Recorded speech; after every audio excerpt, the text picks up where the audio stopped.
la idea que ellos tienen del inconsciente, y algunos definen, como es el caso de Baselis, a esta forma de representación una especie de realismo patético. Son pinturas y obras, representaciones deformadas, provocativas, casi obsesivas, utilizan mucho la abstracción, critican a todo lo que representa el nazismo alemán, en el caso de los alemanes, y aunque no hay un estilo homogéneo, sí vuelven a la figuración, pero a una figuración sumamente distorsionada. Son agresivos entonces, son violentos, utilizan mucho la saturación del espacio, utilizan aún, como en el arte povera, los elementos más inmediatos de la naturaleza, como las hojas, la tierra, los desechos, etcétera, etcétera. Si hubiera que definir entonces qué es este neoexpresionismo, a ver si Mauricio tiene algunas imágenes de los neoexpresionistas. Si hubiera que definir qué representa este movimiento neoexpresionista con respecto de su época, se dice que habría que compararlo con lo que representó, con lo que significó el manierismo para el mundo renacentista. Porque ese manierismo, como el neoexpresionismo, es parte de la época, es parte del Renacimiento, en aquel caso del manierismo, pero hay ya un efecto de desprendimiento considerable, porque a decir suyo, ellos no hacen, me refiero a los manieristas, sino tratar de perfeccionar el Renacimiento, y ellos entienden por perfeccionar el abrirlo, el atravesarlo, el transgredirlo, porque a pesar de que todavía utilizan el virtuosismo formal en el manierismo, a pesar de que utilizan todavía mucho refinamiento, lo real es que ahora este manierismo recurre a nuevas formas de expresión, por ejemplo, a un erotismo desbordante, a las discrepancias formales que ellos quieren vehicular, a la desproporción, por ejemplo,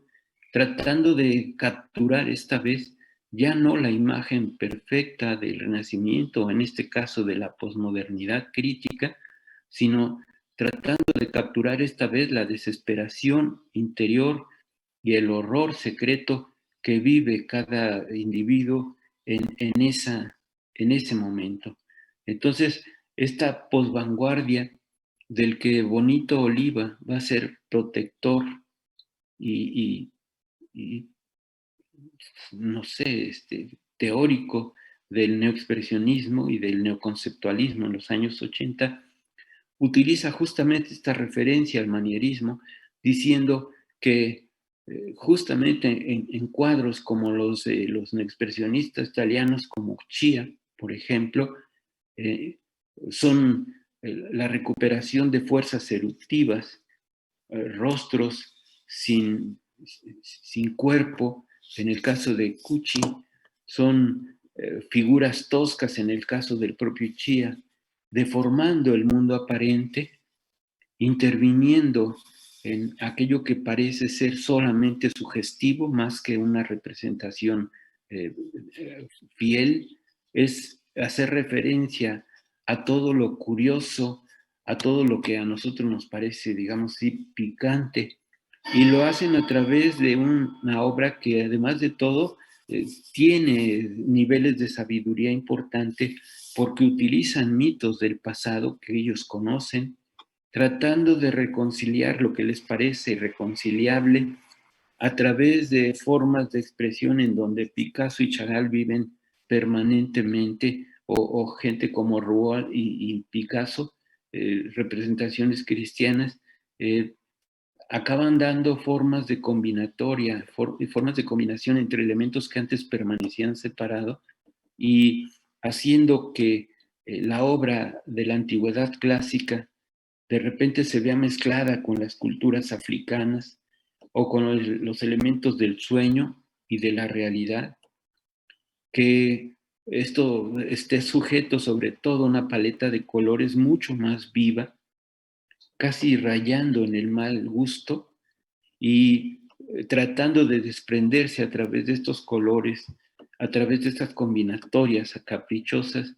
del preciosismo y de lo espiritual que todavía seguía imperando en las influencias de las vanguardias tradicionales. Estas obras del neoexpresionismo entonces parecen más descuidadas, más desesperadas, y lo parecen porque siempre se trata de defensas a favor del yo, del creativo, de la subjetividad extrema de ese creativo, y en la fijación y en la ficción al cuerpo.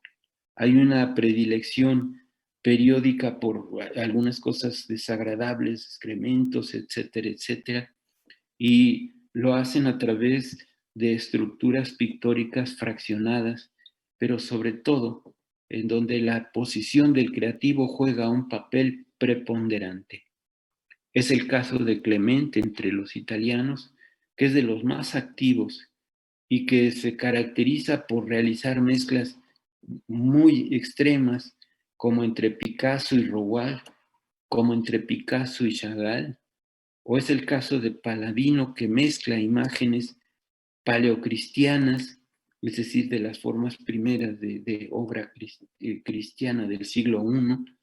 y antes y después de Cristo, y en donde los personajes, o bueno, las figuras humanas vuelan, fluyen, vagabundean por el cuadro, sueltan una gran dosis de fantasía, y lo hacen a través de cambios en las técnicas que ellos utilizan para, para generar imágenes en extremos sorprendentes. Para ellos se trata de un reencuentro consigo mismo, del creativo, en un mundo, dicen ellos, sacudido por la crisis, en que las aspiraciones se han evaporado, y en donde la realidad se separa en medio de una estética que cada vez se vuelve más totalitaria. Recurrir entonces a técnicas tradicionales como el fresco, el óleo, la acuarela, cosas que parecían ya superadas en los periodos siguientes con la idea de obras reproducibles. Utilizan de nueva cuenta escultura en piedra, en bronce, en madera, y en defensa de todo aquello que para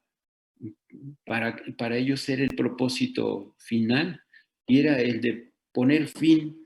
a la obra clásica y ser capaz de liberar la expresión al yo del creativo en un procedimiento espontáneo que transforma directamente la realidad y que la transforma a través de vehicular emociones extremas. Es por lo tanto el expresionismo y el neoconceptualismo un arte informal, inspirado en una escritura, digamos, autónoma, todavía con influencias surrealistas,